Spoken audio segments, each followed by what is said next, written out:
I'm Claire, 34F, and I've been married to my husband Matt, 36M, for 8 years. We have 2 kids, Emma, 6, and Tyler, 4. 2.5 years ago, I was diagnosed with breast cancer. It was caught early, but I still had to go through a lumpectomy, chemotherapy, and radiation. It was the hardest thing I've ever been through, but I thought it brought Matt and me closer together. He was my rock through the whole thing, driving me to appointments, taking care of the kids when I was too sick to function, holding my hair back when I was throwing up from chemo. My sister Hannah, 31F, was also incredibly supportive during my treatment. She's single and lives about an hour away, but she started coming over almost every weekend to help with the kids and housework. She'd bring groceries, do laundry, play with Emma and Tyler so I could rest. I was so grateful to have both of them taking care of me when I felt like my body was falling apart. I finished treatment about 6 months ago and have been in remission since then. Life has been slowly getting back to normal. I'm back to work part-time, I have energy to play with my kids again, and Matt and I have been trying to reconnect as a couple after 2 years of our relationship being dominated by cancer and survival mode. This morning I had my regular 3-month oncology checkup. My blood work showed some slightly elevated levels that my doctor wants to monitor more closely. Nothing alarming, but it was a reminder that I'm not completely out of the woods yet. I was feeling anxious driving home, thinking about having to tell Matt about the blood work and possibly needing more frequent checkups. When I got home, Matt was getting ready for work. I was putting away some laundry in our bedroom when I noticed his phone charger was plugged in, but his phone wasn't there. That's when I saw there was actually a second phone charging on his nightstand, an older Samsung that I'd never seen before. I thought it was weird, but figured maybe it was an old phone he was planning to sell or donate. But something about it nagged at me. Matt has always been pretty organized about his electronics, and this phone looked like it had been used recently. I picked it up and pressed the power button. It was locked, but I could see notifications on the lock screen. What I saw made my stomach drop. There were multiple text message notifications from H with preview text that said things like, "Miss you already," and "Can't wait to see you this weekend." My hands were shaking as I tried to think of who H could be. Then I realized Hannah's contact might be under just her initial to hide who it was. I know Matt's passcode because we've never hidden our phones from each other. He uses the same 4 digits for everything, our anniversary month and year. I entered it and the phone unlocked. I went straight to the messages and confirmed my worst fear. H was definitely Hannah. I could see her phone number at the top of the conversation thread. The recent messages made me feel sick. Matt, last night was amazing. I haven't felt this happy in so long. Hannah, I know. I feel terrible about Claire, but I can't help how I feel about you. Matt, we'll figure it out. I just need some time to think about how to handle everything. Hannah, I love you. Whatever happens, I want you to know that. Matt, I love you too. You're the best thing that's happened to me in years. I scrolled back further and found months and months of messages. Not just recent ones, but conversations going back over 2 years, right into the middle of my cancer treatment. There were messages from Matt complaining about having to take care of me. She's been so sick lately. I feel trapped sometimes. And Hannah responding, "You're doing so much for her. I wish I could help you more." Matt, I look forward to your visits more than I should. You're the only bright spot in all this. There were messages about them spending time together while I was sleeping or at appointments. Messages about their growing feelings for each other. Messages about how guilty they felt but how they couldn't stop themselves. I found photos too. Pictures of them together at our kitchen table, sitting close while working on my meal prep. A selfie of them on our back porch with Hannah, wearing one of Matt's sweaters. Pictures from Emma's birthday party last year where they're standing together, looking at each other in a way that was clearly romantic. The most recent photos were from this past weekend when Hannah had come over to help me catch up on laundry. There were pictures of them hugging in our laundry room, and one of them sitting together on our couch, her head on his shoulder. I've been going through 2.5 years of messages and photos, watching my husband and sister fall in love with each other while I was fighting for my life. The worst part is realizing how they used my illness as cover for their relationship. All those times Hannah volunteered to come help. All those moments when Matt seemed emotionally distant that I attributed to stress from my treatment. They were building a relationship right in front of me. I found messages where they talked about feeling like they were meant to be together and how they wished they had met first. Messages about how they were perfect for each other and how they felt like they were living a lie by pretending to just be friends. There were even messages about me. Hannah writing things like, "I feel so bad for her, but I can't help being grateful that this brought us together." Matt responding with, "I know it's wrong, but I've never felt this way about anyone." I'm sitting in this parking lot feeling completely betrayed by the 2 people I trusted most in the world. My husband who promised to love me in sickness and in health, and my sister who held my hand through chemo appointments. I don't know what to do. Matt is at work and has no idea I found his phone. Hannah is supposed to come over this weekend. I'm supposed to pretend everything is normal while knowing that they've been having an emotional affair behind my back. I feel so stupid for not seeing it. All those times they seemed comfortable together, all those inside jokes, all those moments when they'd stop talking when I walked into a room, I thought they were just getting along well as my two main support people. How do I even confront this? Do I talk to Matt first or Hannah? Do I blow up both relationships at once? What do I tell my kids? I just want to disappear somewhere, but I don't even know where I'd go. My whole support system has been built around Matt and Hannah, and now I feel like I can't trust either of them. Has anyone dealt with anything like this? I feel completely lost, and I don't know who I can turn to. Edit. Thank you for all the responses. I'm trying to read through them, but I keep having to stop because I'm crying. I can't believe this is happening. Edit 2. Some people are asking about the phone security. Matt has always been casual about locks on his devices at home. He uses the same passcode for everything and never thought I'd have reason to go through his things. I think he got careless because I've never been suspicious before. Update. 4 days later, I'm sorry it took me a few days to update. The confrontation with Matt was brutal, and I honestly needed some time to process everything before I could write about it. Thank you to everyone who commented on my original post. Your responses helped me realize that I wasn't overreacting and that this situation was as bad as it seemed. After I found the phone on Tuesday, I spent the rest of the day in complete shock. I couldn't eat. I could barely function enough to pick up the kids from school. When Matt came home from work, he acted completely normal, asked about my doctor's appointment, helped with dinner, played with Emma and Tyler like nothing had happened. I made an excuse about feeling tired and went to bed early. I lay awake all night trying to figure out what to do. I kept thinking maybe I was misunderstanding something. Maybe there was an explanation that wasn't as bad as it seemed. On Wednesday morning after Matt left for work, I called my best friend Jess. I've known her since college, and she's the only person I trust completely right now. When I told her what I'd found, she was horrified and immediately offered to let me and the kids stay with her family if I needed somewhere to go. Having that backup plan made me feel less trapped. Jess helped me think through how to handle the confrontation and reminded me to take screenshots of some of the messages in case I needed evidence later. Wednesday evening, I decided to confront Matt. I waited until the kids were in bed, then I brought his secret phone downstairs and set it on the coffee table. I found your other phone, I said. The look on his face was pure panic. He started to say something about it being an old work phone, but I opened the messages and showed him the screen. Explain these. He went completely silent, just staring at the phone. Then he started crying. Matt admitted that he and Hannah had developed feelings for each other during my treatment, but he insisted they'd never been physical. He said it started as friendship, but grew into something more over time.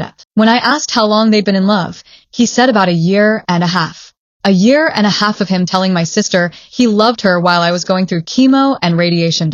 I asked him about the messages where he complained about taking care of me, and he broke down completely. He said he was overwhelmed and exhausted, and Hannah was the only person he felt like he could vent to about the stress. But what really got to me was when I asked him about their plans for the future. He admitted that they'd been talking about being together someday but hadn't made any concrete decisions. I asked him point blank, "Were you planning to leave me?" He said he didn't know. He said he was confused and conflicted because he loved me but was also in love with Hannah. He said he'd been hoping his feelings for her would fade after my treatment ended, but they'd only gotten stronger. That's when I realized this wasn't just an emotional affair.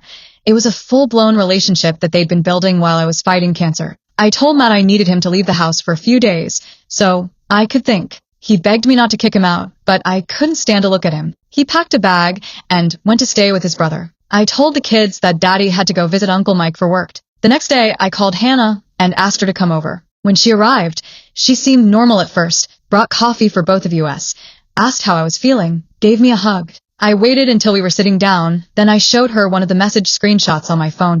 She immediately broke down and started apologizing. Her story was similar to Matt's. She said it had started as support during my treatment, but had grown into something romantic. She swore they'd never been physical, but admitted they were emotionally involved and had been talking about a future together. But then she said something that really hurt.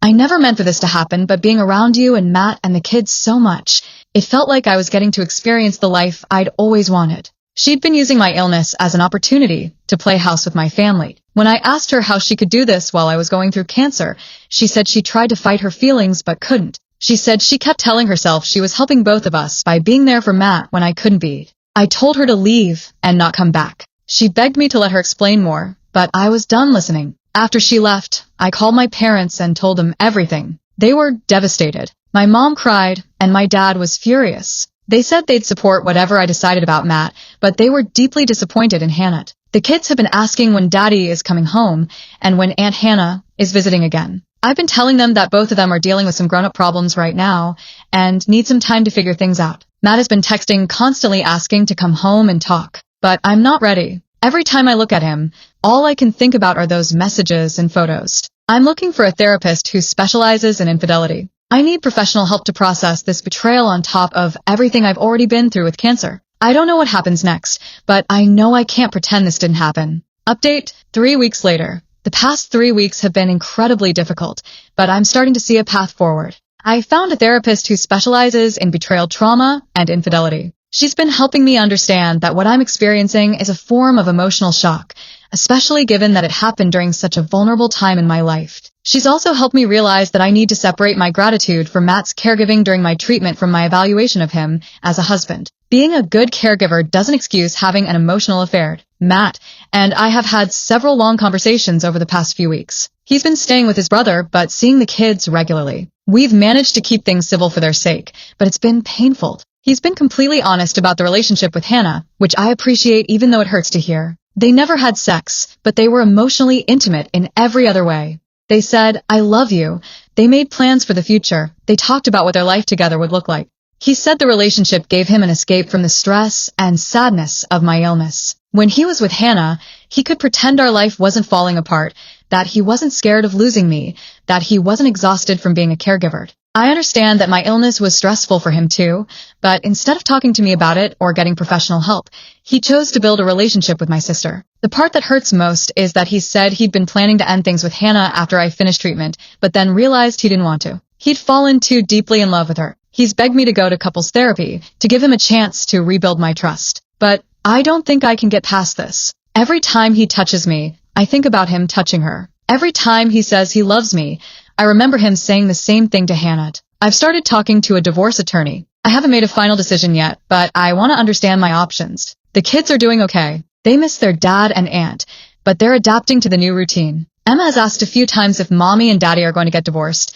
and I've told her that we're working through some problems, but that we both love her and Tyler very much no matter what. My parents have been incredible. They've been helping with the kids and providing emotional support. They're still not speaking to Hannah, which is hard for them, but feels necessary right now. I did get a long letter from Hannah last week. She apologized extensively and said she was going to therapy to understand how she could have betrayed me so deeply. She said she knows she may have permanently destroyed our relationship, but she wanted me to know how sorry she was. I'm not ready to respond to her yet. I may never be ready. The hardest part is feeling like I lost my entire support system at once. During my treatment, Matt and Hannah were my primary sources of emotional and practical support. Now I'm having to rebuild that network from scratch. But I'm also realizing that I'm stronger than I thought I was. I survived cancer, and I can survive this too. My oncologist appointment last week went well. My blood levels have returned to normal, and she's optimistic about my continued remission. It's a relief to know that at least my health is stable while everything else is falling apart. I'm taking things one day at a time and trying to focus on what's best for me and the kids. I deserve a partner who chooses me consistently, especially during the hardest times. Update, 2 months later. I wanted to update everyone who's been following this story. The past 2 months have been challenging but also clarifying. I filed for divorce last month. After weeks of consideration and therapy, I realized that I couldn't rebuild trust with someone who had been planning a future with my sister while I was fighting cancer. Matt was devastated when I told him, but he didn't fight the decision. I think he knew that what he'd done was unforgivable. We're working out custody arrangements through our lawyers. Matt will have the kids every other weekend and 1 evening per week. I'll keep the house and primary custody. The kids are adjusting to the new reality. Emma has stopped asking if Daddy is moving back home, and Tyler seems to accept that this is how things are now. We're all in family therapy to help them process the changes.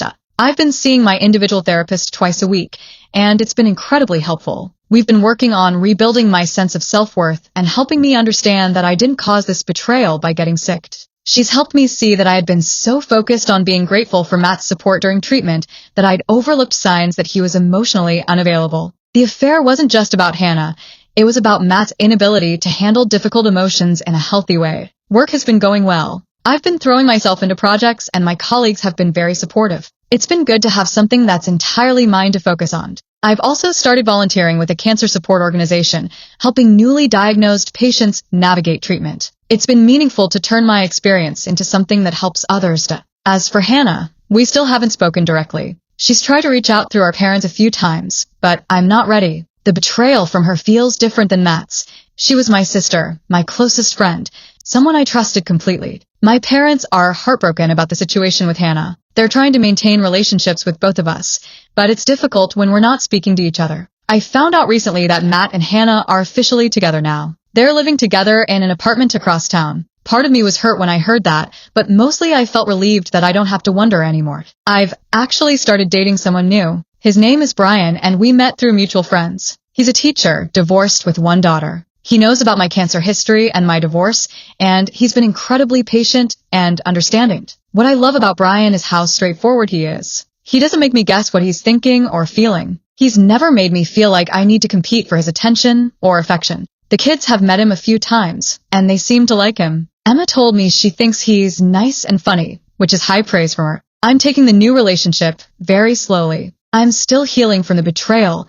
and learning to trust again. But it's nice to be reminded that there are good people out there who are capable of loyalty and honesty. Looking back, I can see that my marriage had problems that went beyond the affair. Matt and I had grown apart during my treatment, and instead of working on our relationship, he'd found connection elsewhere. I'm not excusing what he did, but I'm trying to understand it so I can make better choices in the future. The most important thing I've learned is that I'm stronger than I ever imagined. I survived cancer, and I'm surviving this betrayal. I'm building a new life that's entirely my own, and it feels good. Final update. 6 months later, I wanted to give one final update since so many people have been following this story and offering support along the way. It's been 6 months since I discovered Matt's secret phone, and my life looks completely different now. The divorce was finalized 2 months ago, and while it was strange to officially end 8 years of marriage, it felt like the right decision. Matt and I have found a good co-parenting rhythm. We're not friends, but we're able to work together effectively for the kids' sake. He's been consistent with his visitation schedule, and Emma and Tyler seem comfortable with the arrangement. The kids are doing well. Emma is thriving in first grade and has made some great friends. Tyler is his usual energetic self and loves his new preschool. They both seem to have adapted to having 2 homes, and they're happy and secured. I'm still in therapy, but I've cut back to once a week. My therapist says I've made remarkable progress in processing the betrayal and rebuilding my sense of self. I feel more confident and clear about what I want in life than I have in years. My health continues to be excellent. I'm now 15 months in remission, and my oncologist is very optimistic. I have checkups every 6 months now instead of every 3 months, which feels like a huge milestone. Brian and I have been together for 4 months now, and things are going really well. We've taken our time getting to know each other, and I appreciate how patient he's been with my need to move slowly. What I love most about our relationship is how easy and honest it is. There's no drama, no guessing games, no feeling like I have to compete for his attention. He's consistent and reliable in a way that I didn't realize I'd been missing. The kids have gotten to know Brian gradually, and they really like him. His daughter Maya is between Emma and Tyler's ages, and they all get along great. We've started doing some activities together as a blended group, which has been really fun. I've also rebuilt my social circle. I've reconnected with old friends and made new ones through work and volunteer activities. I realize now that I'd become too dependent on Matt and Hannah for social support, and it's been healthy to diversify my relationships. My relationship with my parents has gotten stronger through all of this. They've been incredible support for me and the kids, and I think going through this crisis together has brought us closer. As for Hannah, we still haven't spoken directly. She's reached out a few times through our parents, but I'm not ready for that conversation yet. Maybe someday, but not now. I know she and Matt are still together, and I've heard they're engaged. I feel mostly indifferent about that news, which feels like progress. I hope they're happy together, and I hope they never put someone else through what they put me through. The kids know that Daddy has a new girlfriend, but they don't know it's their aunt. That's a conversation I'll have to have with them eventually, but for now they're too young to understand the full complexity of the situation. I've continued my volunteer work with cancer patients, and it's become a really important part of my life. Being able to use my experience to help others has been incredibly fulfilling. Thanks to everyone who followed this story and offered encouragement. Your comments and messages helped me get through some very difficult days and reminded me that there are good people in the world who care about strangers going through hard times. Now, if you'll excuse me, I need to go help Emma with her homework and then start dinner. Brian and Maya are coming over later, and we're going to carve pumpkins together. It's a quiet, normal evening, and after everything I've been through, quiet and normal feels pretty wonderful. Edit. Thank you for all the kind words on this final update. Several people have asked about my health. I'm doing great. My energy levels are back to normal, and I feel stronger than ever. And to the person who asked if I ever regret not trying harder to save my marriage, no, I don't. I deserve a partner who chooses me even when life gets difficult, especially when life gets difficult. Matt showed me who he really was during the hardest time of my life, and I'm grateful I paid attention to that information. The kids and I are exactly where we're supposed to be.